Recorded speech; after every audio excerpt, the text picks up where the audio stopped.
Ready? One, two, three, start. An administrator who is doing an honest man's job and knows that he is doing his utmost often does not receive the recognition that is due to him.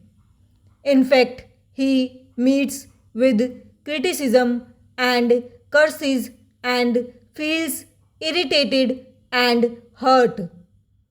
An able administrator, however, will always do the right thing and also make the people feel that he reflects their wishes. The sensation must come to the people that he is reflecting their wishes to some extent. When a multitude of voices is advising the administrator or criticizing him, obviously he has to make his own choice and function according to his own decision. He cannot listen to or agree with each of the hundreds and thousands of voices which advise him, but by his manner of functioning, he should make them realize that he has given due consideration to what they said and that he has been courteous not only to them but to their thinking. That way, by and large, he will be able to satisfy each of them to some extent.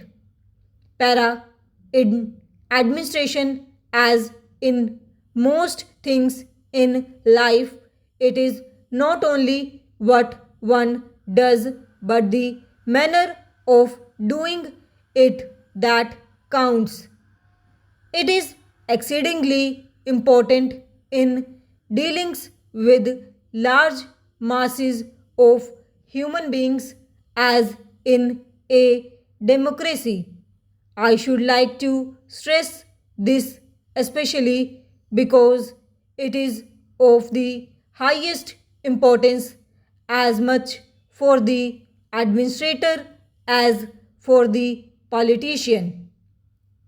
The politician realizes this in the normal course because he would have to go if he did not realize it quickly enough. The administrator, however, can continue much longer without realizing if fully, but there will be ill feeling against him and he will not be able to do his work adequately because most of it now involves the active cooperation of masses of people. The police functions of the state no longer dominate the scene. Each state wants to advance socially and economically. As a matter of fact, all public administration is bureaucracy in a way. The growth of socialism is the growth of bureaucracy. It is very odd that the people who shout most loudly against bureaucracy are the people who want more and more of it. That is what is involved in the growth of socialistic avenues of work. The administrator's work is becoming bigger and bigger. He has not only to keep peace in his area but also to understand people.